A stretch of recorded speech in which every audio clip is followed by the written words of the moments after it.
January 30th, 1944, Anzio beachhead, Italy. The pencil trembled in Hauptmann Werner Hoffmann's hand as he pressed against the concrete wall of his command bunker, recording what he had just witnessed through the observation periscope. The Americans possess artillery of unimaginable power. Bunker Louisa no longer exists. 4 feet of reinforced concrete, gone in an instant. Through smoke and dust, he could see the crater where the strongpoint had stood for 8 months. The bunker, rated to withstand direct hits from 210mm shells according to Wehrmacht engineering standards, had been deleted from existence by a single round from an American super-heavy gun, firing from beyond visual range. 32 men of the 3rd Panzergrenadier Division had vanished along with tons of concrete and steel. The weapon responsible was the M1 240mm Howitzer, making its combat debut with the 697th Field Artillery Battalion. What Hoffmann and thousands of German defenders would discover in the coming months was that every assumption about fortification warfare had become obsolete overnight. The US Army had deployed a weapon that could transform the strongest bunker into a tomb with mathematical precision. The M1240mm Howitzer emerged from a 1940 US Army Ordnance study that reached a stark conclusion. Existing American artillery could not defeat modern European fortifications. The largest gun then available, the 155mm Long Tom, could damage but not reliably destroy reinforced concrete bunkers that were becoming standard in German defensive doctrine. The specifications demanded seemed impossible. A mobile weapon firing a 360-pound shell over 14 miles with sufficient accuracy to hit individual bunkers, capable of penetrating 6 feet of reinforced concrete. The entire system had to be transportable by standard military vehicles, unlike the massive railway guns of World War I. What emerged from Watervliet Arsenal in New York was an engineering masterpiece. Weighing 64,700 pounds in firing position, the M1 required a crew of 14 men and could fire 1 round every 3 minutes when operating at maximum efficiency. The barrel alone weighed 23,000 pounds and measured 35 feet in length, requiring specialized transport on a 6-wheeled wagon. Setup time averaged 8 hours, including excavation of a recoil pit and assembly using the specialized M2 crane that accompanied each weapon. Production began in November 1942 with 6 pilot models. By 1944, Watervliet Arsenal had achieved a production rate of 13 guns per month, ultimately manufacturing exactly 315 units before production ceased in August 1945. Each gun cost $380,000, equivalent to 12 Sherman tanks, but their strategic value would prove incalculable. The 697th and 698th Field Artillery Battalions arrived at the Anzio beachhead in January 1944, bringing the first M1 240mm howitzers to combat. The German 14th Panzer Corps had transformed the surrounding hills into a fortress system with interlocking bunkers commanding every approach to the Allied positions. On January 30th, 1944, at 14:30 hours, the 697th fired the first 240mm round in combat, targeting a German observation post on the Alban Hills. The round travelled 23,000 yards, over 13 miles, and scored a direct hit. The bunker, along with its observation equipment and crew, ceased to exist. Major Herman E. Smith, commanding the 697th, documented the weapon's psychological impact in his unit history.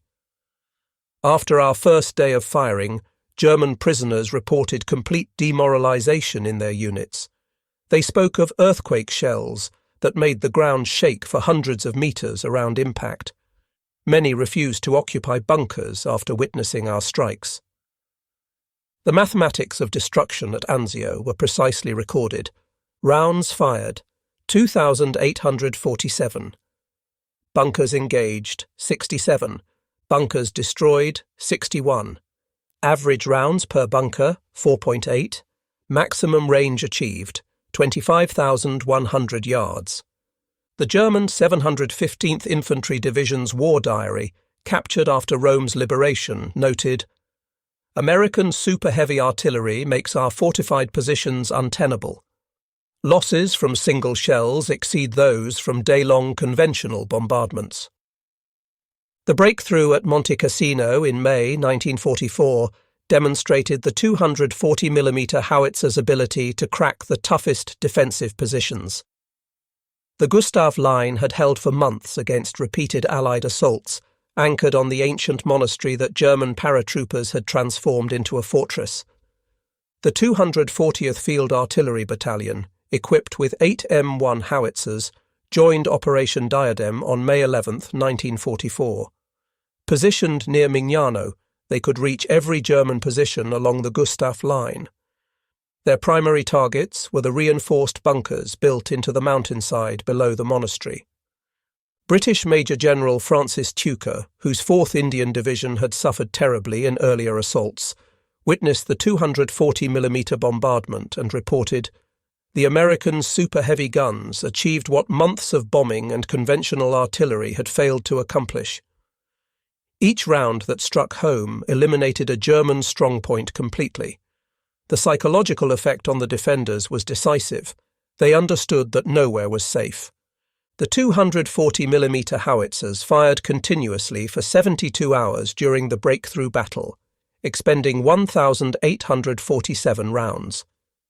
Post-battle analysis showed that of 43 major German bunkers targeted, 39 were completely destroyed. The 4 surviving positions had been abandoned by their crews after near misses. The effectiveness of the 240mm howitzer stemmed not just from its massive shell, but from the entire American fire control system. The Fire Direction Center FDC concept, refined through 3 years of combat, allowed unprecedented accuracy and coordination. Forward observers equipped with SCR 610 radios could call for fire from positions miles from the guns. Their target locations were transmitted to the FDC, where trained personnel used graphical firing tables, slide rules, and meteorological data to compute firing solutions. Within 4 minutes of a call for fire, rounds could be impacting targets over 14 miles away. The time-on-target technique multiplied the psychological impact. Multiple batteries, firing from different positions at staggered times, could place all their shells on target simultaneously. A German bunker might receive 6 240mm rounds within a 2-second window, over a ton of high explosive arriving without warning. Lieutenant Colonel Thomas B. Hedekin, commander of the 245th Field Artillery Battalion, explained in a 1944 report, "We don't fire barrages. We conduct surgical strikes. A forward observer identifies a specific bunker, we compute the solution, and we drop 1 or 2 rounds directly on it. The precision terrifies the Germans more than volume of fire would." 4 M1 240mm howitzers attached to 19th Corps participated in Operation Cobra, the July 1944 breakthrough from the Normandy beachhead. The German 352nd Infantry Division had fortified every hedgerow and crossroads around St. Lo, creating a defensive maze that had stalled the Allied advance for weeks. The 272nd Field Artillery Battalion brought their 240mm howitzers into action on July 24th, systematically destroying German strongpoints that had survived the massive carpet bombing. Hill 122, the key terrain feature dominating St. Lo, was fortified with concrete bunkers built into the reverse slopes, immune to aerial bombardment. Technical Sergeant Raymond Jones, Section Chief with Battery A, 272 Field Artillery, later testified, "We could see the Germans thought they were safe in those reverse slope positions. Our observer called in the coordinates, we fired 3 rounds for effect. When the smoke cleared, there was just a hole in the hillside where the bunker had been." The psychological impact was immediate. The German 3rd Parachute Division, elite troops who had fought at Cassino, began abandoning prepared positions rather than face 240mm bombardment. Their commander, General Richard Schimpf, was captured on July 31st and told interrogators, Your super-heavy artillery made static defence impossible. My men, veterans who had never retreated, ran from their bunkers. The assault on the Gothic line in northern Italy during autumn 1944 proved the 240mm Howitzers' value in mountain warfare. German engineers had spent a year constructing fortifications along the Apennine ridges, using the mountainous terrain to create positions thought impervious to artillery. The 697th Field Artillery Battalion, veterans of Anzio and the drive to Rome, positioned their howitzers in the valleys below the Gothic line in September 1944. Using high-angle fire, they could drop shells almost vertically onto German positions carved into the reverse slopes of mountains. The destruction of the Futa Pass fortifications demonstrated the weapon's capabilities. The pass, controlling the main route to Bologna, was defended by elaborate bunker complexes built by organisation TOT. On September 16, 1944, the 697th began systematic bombardment of these positions. Private First Class Donald Matthews, ammunition handler with the 697, wrote home, "The shells go up so high they disappear into the clouds, then come straight down on the German bunkers. The explosion shakes the entire mountain. After we hit a bunker, there's nothing left but a crater." The Futa Pass fell in 5 days. German casualties from bunker collapses exceeded those from direct combat. The 4th Parachute Division's war diary recorded, "American super-heavy shells penetrate overhead cover previously thought adequate. Morale is collapsing as troops refuse to occupy fortifications." The systematic destruction of the Siegfried Line beginning in September 1944 represented the 240mm Howitzers' greatest contribution to Allied victory. The West Wall stretched 390 miles from the Netherlands to Switzerland, comprising over 18,000 bunkers, pillboxes, and fortified positions built between 1936 and 1940. The 265th Field Artillery Battalion brought their M1 howitzers to the Siegfried Line near Aachen in September 1944. The fortifications they faced were formidable. Type 10 bunkers with walls 3 to 4 feet thick, command bunkers with 8-foot thick walls, and infantry positions with interlocking fields of fire.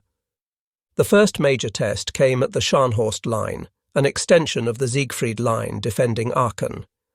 On October 8, 1944, the 265th began preparatory fires for the 1st Infantry Division's assault. In 6 hours, they fired 238 rounds, destroying 19 of 22 targeted bunkers. Corporal Robert Williams, forward observer with the 16th Infantry Regiment, witnessed the bombardment. Each 240mm hit was like a small earthquake. Concrete bunkers we'd been told would take days to reduce were gone in minutes. The Germans inside never had a chance. The pattern repeated across the entire front.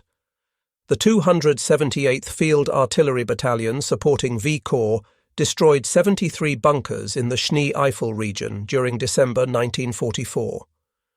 The 698th Field Artillery Battalion, operating near Metz, eliminated the fortress ring around the city in November 1944, firing over 3,000 rounds in 2 weeks. The Vosges Mountains campaign of October to November 1944 presented unique challenges. German forces had fortified the heavily forested ridges with bunkers camouflaged by thick tree cover, invisible to aerial reconnaissance, and protected from conventional artillery by terrain. The 265th Field Artillery Battalion developed new techniques for forest warfare. Using proximity-fused shells when available, they could achieve airbursts above the tree canopy, with blast effects penetrating downward onto bunkers. When using conventional shells, they employed box and one tactics, 4 rounds at the corners of a suspected position, then 1 directly in the centre. Master Sergeant Harold Anderson, Chief of Section with the 265, described the technique. The forest made observation difficult, but the 240mm didn't need precision. Even a near miss would collapse bunkers through ground shock. We'd fire, wait for the dust to settle, and the infantry would find nothing but craters and bodies. The liberation of Strasbourg on November 23, 1944, was preceded by 240mm bombardment of the outer fortifications. The German 553rd Infantry Division abandoned their positions after losing 12 bunkers in 90 minutes of targeted fire. Post-war analysis by US Army engineers revealed why the 240mm howitzer proved so effective against fortifications. The concrete-piercing shell, designated M17, used a hardened steel cap backed by 360 pounds of mass travelling at 2,300 feet per second. This delivered approximately 2.8 million foot-pounds of kinetic energy to an impact area of less than 20 square inches. The resulting pressure, exceeding 200,000 psi, surpassed any concrete's compression strength. More critically, the delayed fuse allowed penetration of 3 to 6 feet before detonation. The explosion inside the concrete mass created what engineers termed sympathetic fracturing. Shock waves reflecting off steel reinforcement created complex stress patterns that shattered entire structures from within. The high-explosive shell, designated M114, contained 49 pounds of TNT with aluminum powder additives, increasing blast effect by 40% over pure TNT. When fused for surface burst, it created craters 50 feet wide and 20 feet deep in average soil, 30 feet wide and 12 feet deep in rocky ground. The deployment of 240mm howitzers required extraordinary logistical support that showcased American organizational capabilities. Each battalion needed daily 50 to 100 shells, 18 to 36 tons, 2,000 gallons of fuel for prime movers and generators, specialized maintenance equipment, dedicated ammunition carriers with reinforced suspensions. The ammunition supply chain stretched from Watervliet Arsenal to the front lines, sometimes covering 3,000 miles.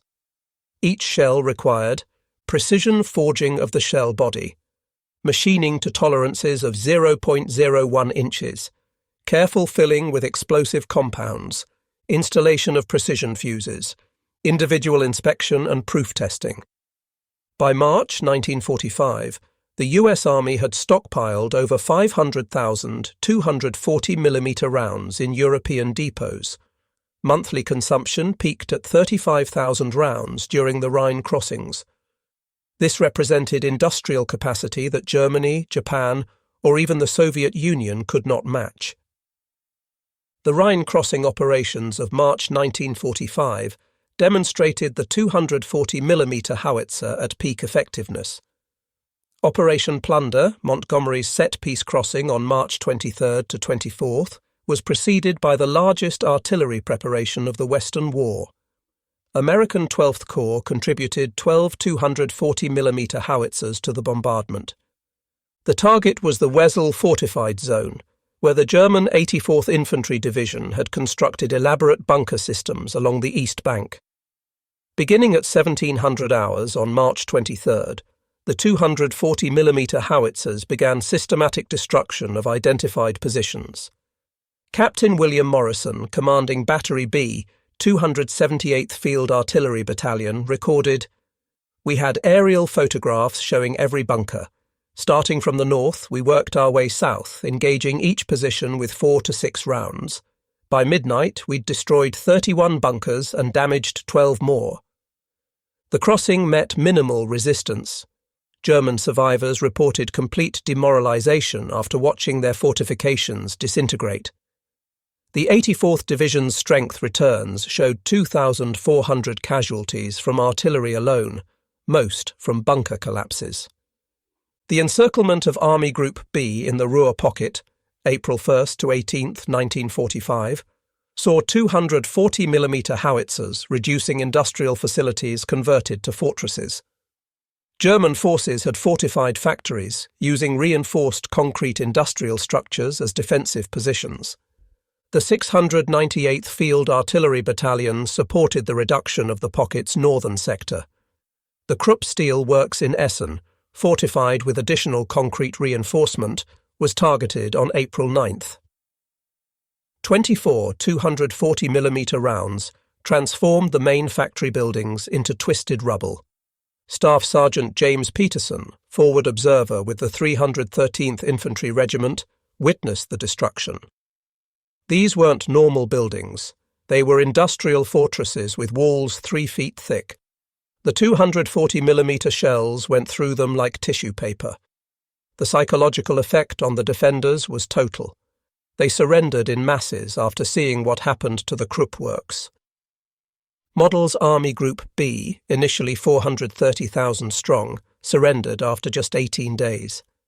Intelligence reports credited the rapid collapse partially to the systematic destruction of fortified positions by super-heavy artillery, which convinced defenders that resistance was futile. The Watervliet Arsenal's production of 240mm howitzers represented American industrial mobilization at its finest. The facility, established in 1813, had become America's premier large-caliber gun factory by World War II. Production statistics tell the story. November 1942, 6 pilot models. 1943, 72 units, monthly average, 6. 1944, 158 units, monthly average 13. January to August 1945, 79 units, monthly average 10. Total production 315 units. The workforce peaked at 9,100 employees working 3 shifts, 7 days a week. Women comprised 35% of the workforce, performing precision machining operations previously considered impossible for female workers. The Arsenal's monthly payroll exceeded $3 million, making it the Capital District's largest employer. Each gun barrel required 65 tons of special steel, 847 individual machining operations, 72 hours of precision boring, heat treatment in furnaces reaching 1,500 degrees Fahrenheit, individual proof firing with overpressure charges.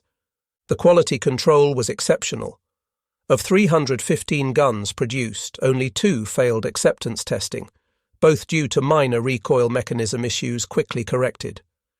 No M1 240mm howitzer ever failed catastrophically in combat. American production of 240mm ammunition defied German comprehension.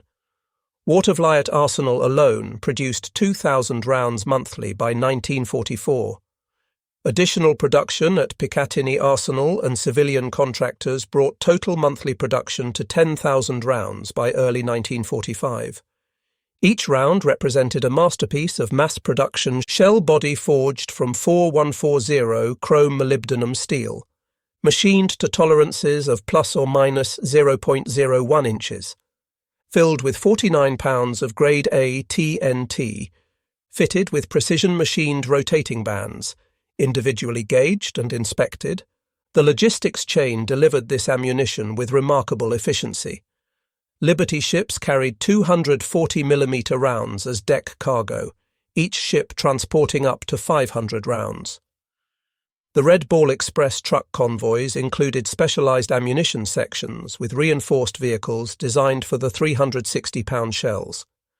By April 1945, US forces in Europe had expended 118,429 rounds of 240mm ammunition while maintaining theatre reserves exceeding 100,000 rounds.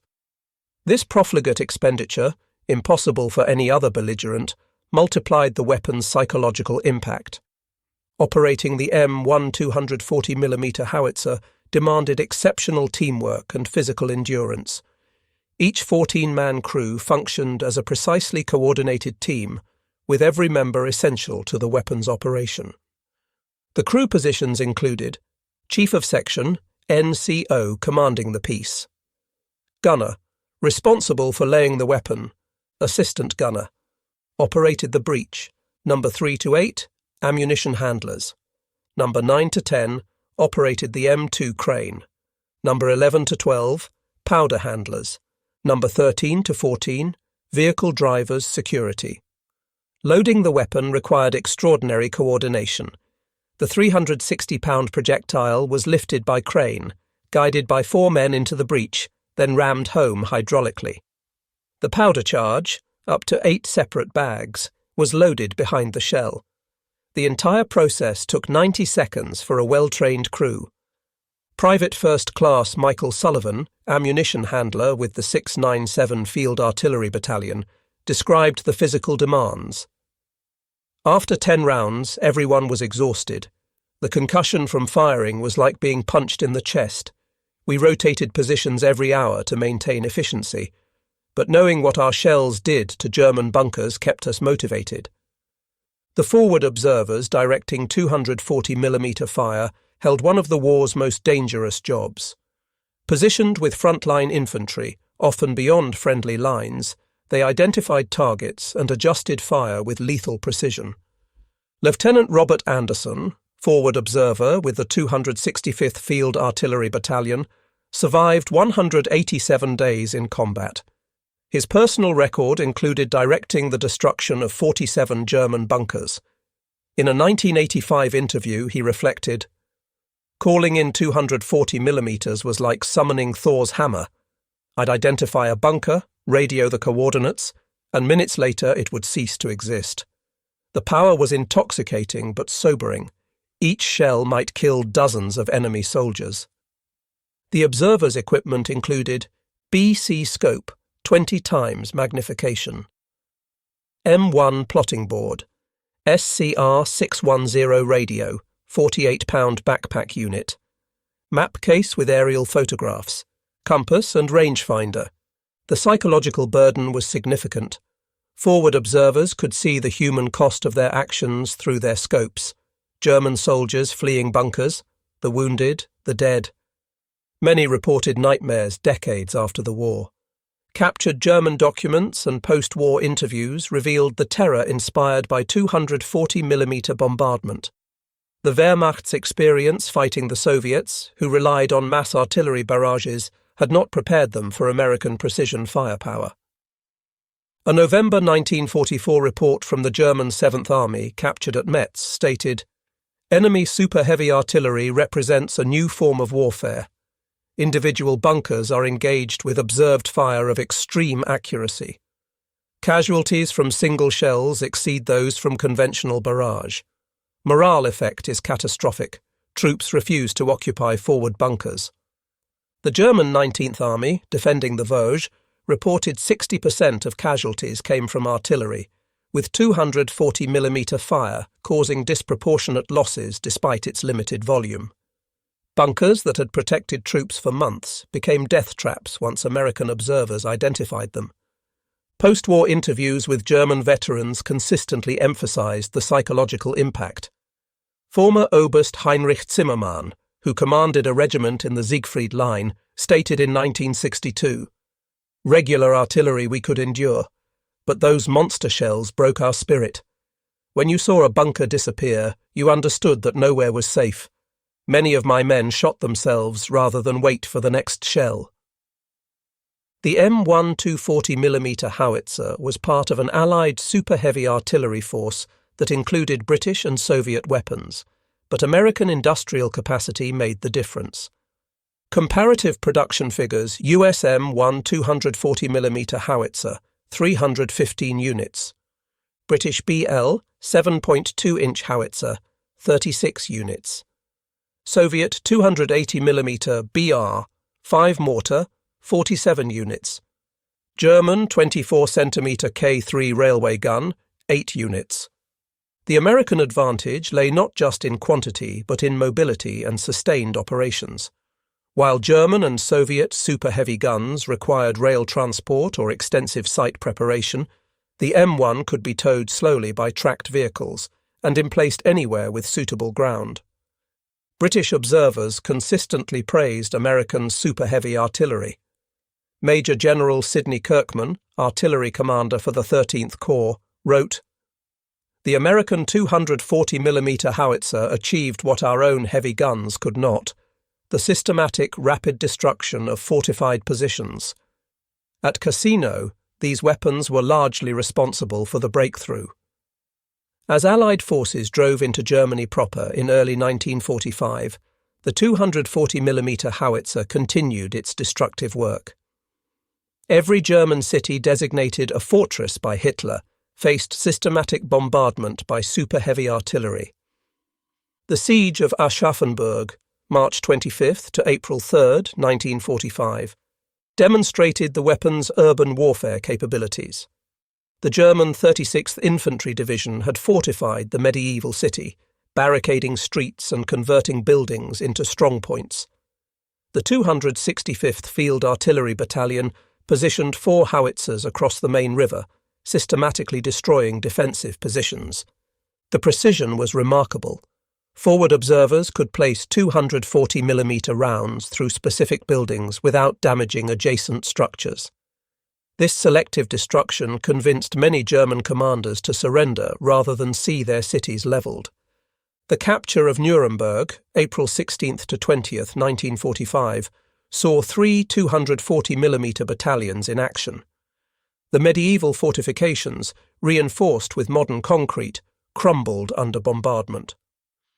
The 698th Field Artillery Battalion destroyed 8 major bunkers in the old city walls in 4 hours of firing on April 19th.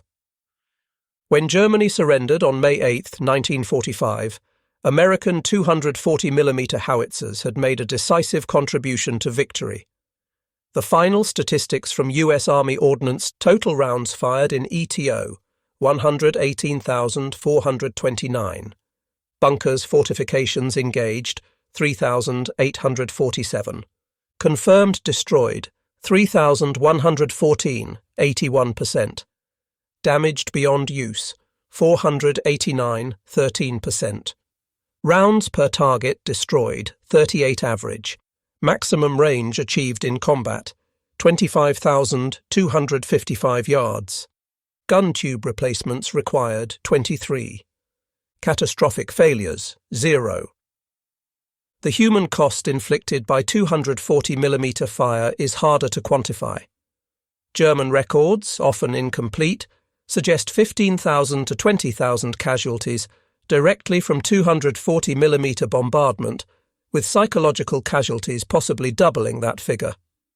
Combat experience led to continuous improvements in 240mm howitzer employment.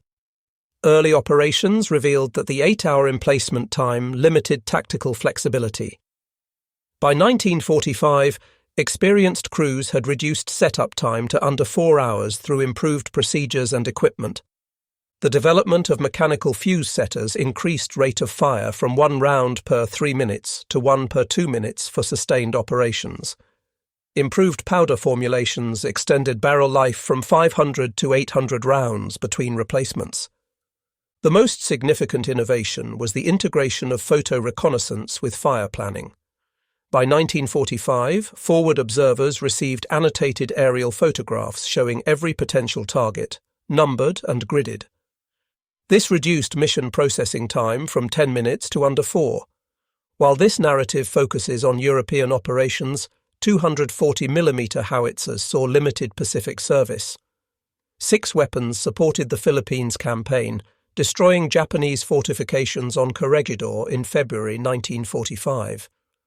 The concrete-piercing shells proved especially effective against Japanese cave fortifications, sealing entrances and creating concussion casualties deep inside mountains. Plans existed for extensive 240mm deployment in Operation Downfall, the invasion of Japan.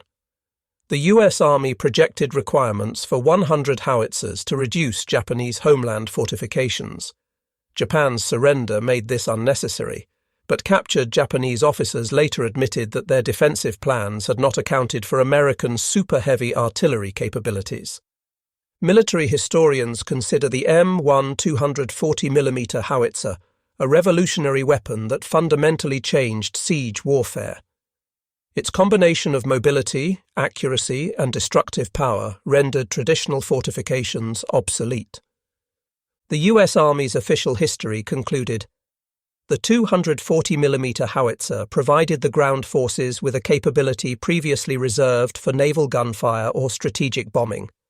It could destroy any fortification with surgical precision, profoundly affecting both the physical and psychological dimensions of warfare.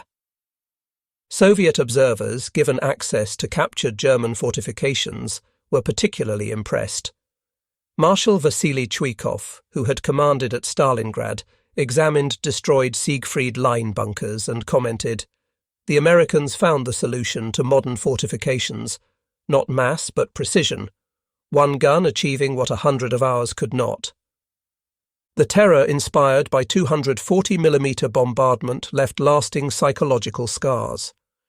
The German Veterans Association documented high rates of specific phobias among survivors.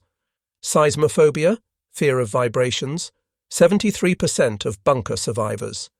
Claustrophobia, 67%. Phonophobia, fear of loud sounds, 89%. Dr. Hans Müller, treating veterans in Munich during the 1950s, identified bunker syndrome, a complex of symptoms including nightmares, panic attacks, and inability to enter concrete structures.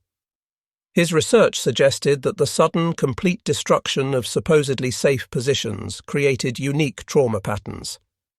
American veterans also carried psychological burdens. Forward observers reported recurring dreams about calling in fire missions. Gun crews described permanent hearing damage despite protective equipment. The physical sensation of firing, the ground shock, chest compression, and overwhelming sound remained vivid decades later. The successful deployment of 240mm howitzers represented American industrial philosophy, mass production of precision weapons. While Germany produced individual masterpieces like the Karl Gerät 600mm mortar, 6-built, or Schwerer Gustav 800mm railway gun, 2-built, America mass-produced effective weapons. The comparison is instructive. A German 600mm Karl Gerät, 6 produced, 24-hour setup, 1 round per 10 minutes. American 240mm M1, 315 produced, 4-hour setup, 1 round per 2 minutes. This represented different approaches to warfare. Germany sought wonder weapons, Wunderwaffen, that would provide decisive advantage through technological superiority. America sought producible weapons that would provide advantage through quantity and reliability. The 240mm howitzer program cost approximately $120 million, $1945, including development, production, and ammunition. This equaled the cost of 40 B-24 bombers or 1,600 Sherman tanks. Yet the strategic impact, the ability to reduce any fortification quickly, justified the investment. The M1 240mm howitzer's influence extended beyond World War II. Its success demonstrated the value of super-heavy mobile artillery, influencing Cold War weapon development. The Soviet Union developed the 2S4 Tilepan 240mm self-propelled mortar, citing American World War II experience. The fire control techniques developed for the 240mm, particularly the FDC system and integration of aerial reconnaissance, became standard for all artillery. Modern GPS-guided munitions trace their conceptual ancestry to the precision fire missions of 1944 to 45. Several M1 howitzers survive as monuments. Fort Sill, Oklahoma, displays serial number 14, which fired the first combat round at Anzio. The Watervliet Arsenal Museum preserves number 1, the prototype that proved super-heavy mobile artillery was possible. The M1240mm howitzer achieved something rare in military history. It rendered an entire category of military architecture obsolete. For centuries, fortifications had provided defensive advantage. Concrete and steel bunkers represented the ultimate expression of this philosophy. The 240mm howitzer ended that era in 18 months of combat. General Dwight D. Eisenhower, in his post-war memoir, wrote, "The 240mm howitzer gave us the ability to crack any defensive position quickly and economically. It saved thousands of Allied lives by eliminating fortifications that would have required costly infantry assaults." Field Marshal Albert Kesselring, defending Italy and later southern Germany, offered the enemy's perspective. The American 240mm gun was a weapon against which we had no answer. Our bunkers, built at enormous cost in materials and labour, became death traps. The psychological effect was devastating. Troops lost faith in any defensive position. Behind the statistics were individual soldiers whose service brought victory. Their stories, preserved in unit histories and personal memoirs, humanize the mechanical destruction. Sergeant David E. Mathis, 697th Field Artillery Battalion, served from Anzio through the war's end, participating in the destruction of over 100 enemy positions. In a 1990 interview, he reflected, "We knew we had something special. When the infantry called for us, we could eliminate obstacles that had stopped entire divisions. But we also knew every shell might kill dozens of enemy soldiers. It was necessary, but it wasn't easy." Lieutenant Harold Sanders, 272nd Field Artillery Battalion, directed fire during the Normandy breakout. His forward observer team spent 73 consecutive days in combat, calling in missions that destroyed 31 German strongpoints. The 240mm was our ace in the hole.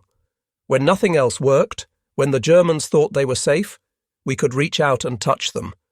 It saved American lives, and that's what mattered. These men, and thousands like them, operated weapons of unprecedented destructive power with professional precision.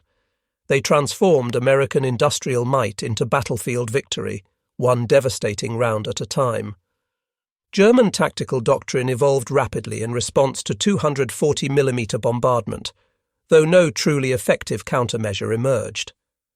By late 1944, Wehrmacht defensive instructions emphasized dispersion and camouflage over fortification. The German 7th Army's December 1944 tactical directive stated, "Fixed fortifications must be abandoned when American super-heavy artillery is present. Troops should construct field positions, frequently relocated, with overhead cover sufficient only for conventional artillery. Bunkers concentrate casualties rather than preventing them." This represented a complete reversal of German defensive doctrine developed over decades.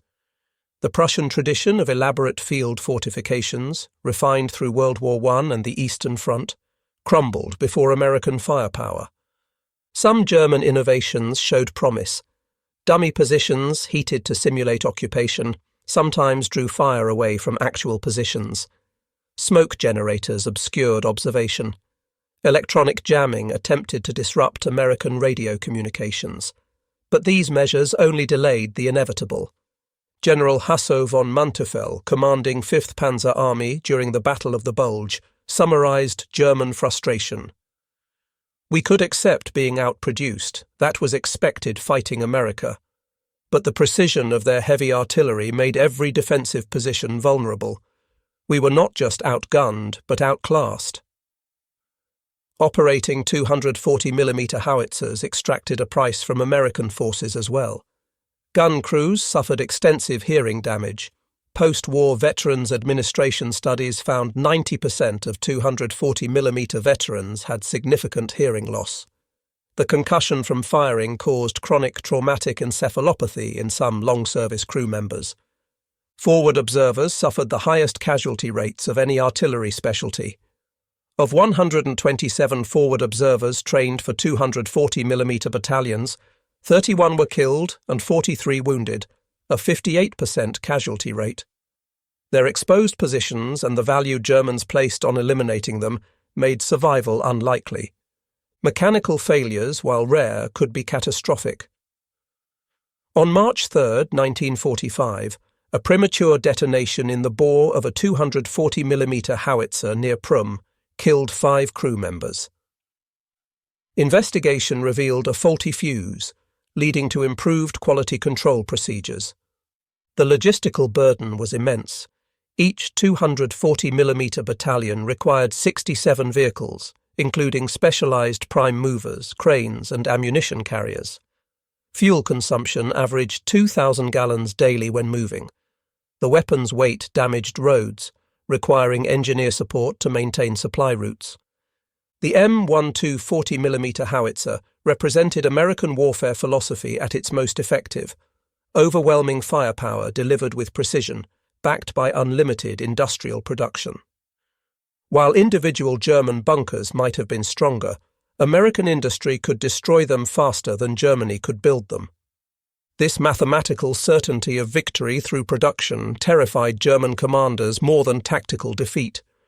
They could counter superior generalship with clever tactics, offset numerical disadvantage with superior training, but they could not answer unlimited precision firepower backed by infinite ammunition supply.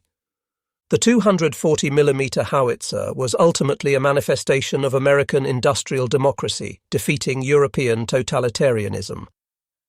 Free workers in Detroit, Pittsburgh, and Watervliet produced weapons that destroyed fortifications built by slave labor.